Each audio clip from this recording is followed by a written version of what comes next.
asked for me to take all her teeth out and give her a full set of upper and lower implants, and I told her I'm not doing that. Hey everybody, today I want to talk about a case that we worked on. Her name's Darnita. She came to our office and there was a couple things. Number one, she was very fearful, and number two, she came in and she wanted to have a much better smile. In fact, she had done a little bit of research and she was asking me for what we call one-shot smile in our office, or when we take out all the teeth and put a full row of implants upper and lower. So this is Darnita, and again, she wants a nice smile but doesn't really know what that means. And so let's take a look at what some nice smiles are. This is Zoe Zaldana. As you can see, her teeth are straight. She shows a little bit of gum up here, but not overly gummy. And most importantly, there's symmetry here. The teeth have nice, what we call embrasures, where you can see how they're separated. And also, if you look at where her teeth are, midline is right in the middle of the face. So this is one example. When people see the media, they see what they perceive to be a nice smile, and that's what they want. This is Kristen Bell, and her smile's a little bit different. I would call this someone that has perfect imperfections. So what we do see is, again, she's a little gummy, but from here to here, it's even. There's no spots that are uneven. There's symmetry. And her teeth, the edges are a little bit more rougher, but still a very beautiful smile. There's harmony. When she smiles, you can see all the teeth. It's filled out. This area here, we call it the buccal corridor. Some people have empty space in here where it's blacked out and it looks like that. You ever seen somebody that looks like they're only the front 6 teeth show?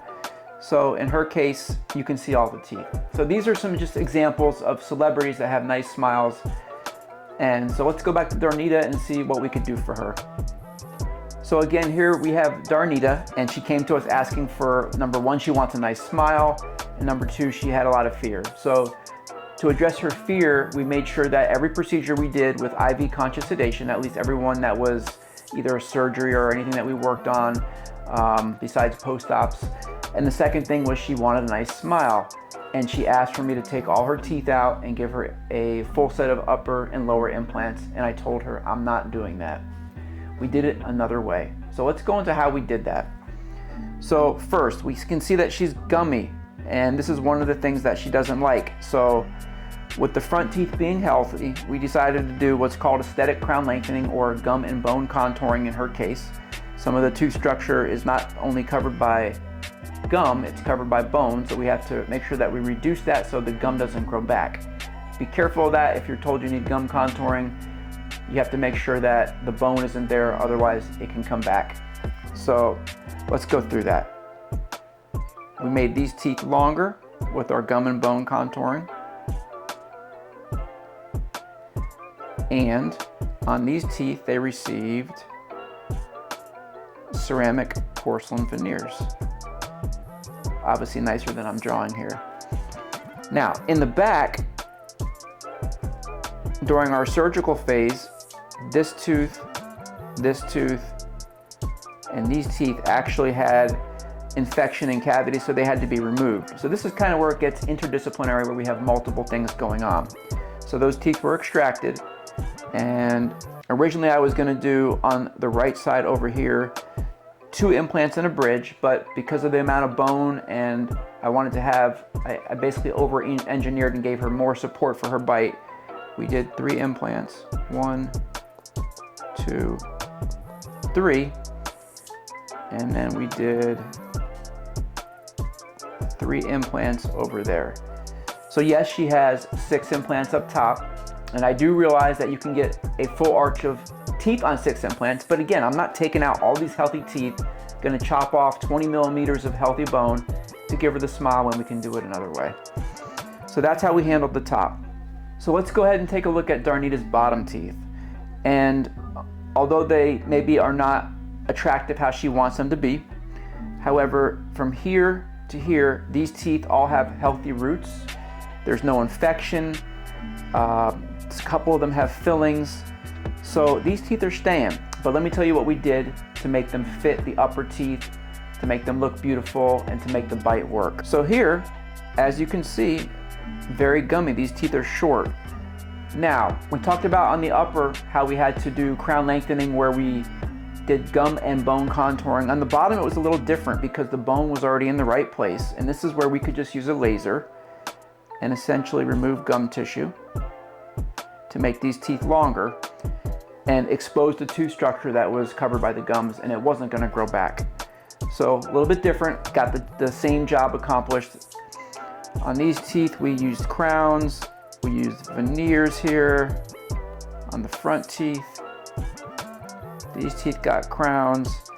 And by the way, the ones in the back here that were broken were extracted at the very end. I kept them to hold her bite while we were working to make sure that we had extra support. And right here, there was one implant placed. So that's giving her from first molar to first molar on the bottom. So going back to Darnita's original before picture, just to kind of recap, we had a surgical phase where we did crown lengthening or gum contouring, bone contouring on the top. We did our extractions and implants up top.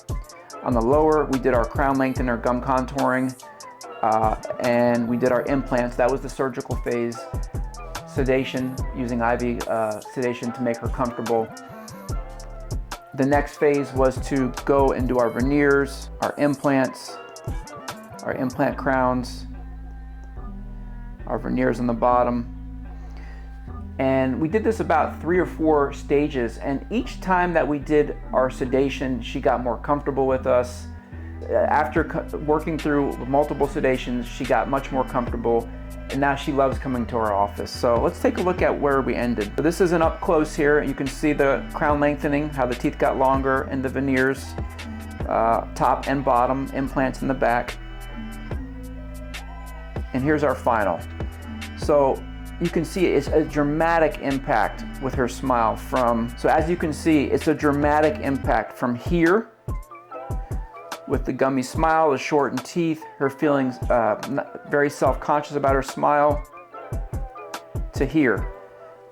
We've lost the gummy smile. You can see how the teeth fill out her lips like we talked about. There's no space in here that we don't like to see, that dark space, what we call the buccal corridor. See in the before and after pictures, it's not just her teeth that we changed.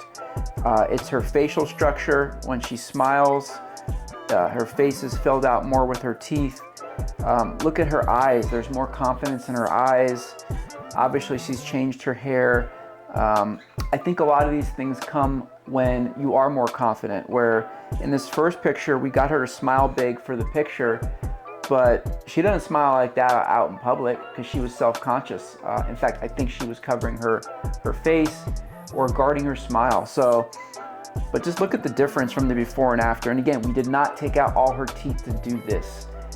We found a way to keep the teeth that were healthy and remove the teeth that were unhealthy and replace them with implants, do some surgery to lengthen the teeth that needed lengthening, and just give her what she wanted, the beautiful smile that you saw in some of those celebrity pictures, and make her comfortable while she's doing it with sedation. We see Darnita now for cleanings. She loves coming to see us. I love seeing her because I know that she's taking care of her investment in not only her smile, but her life.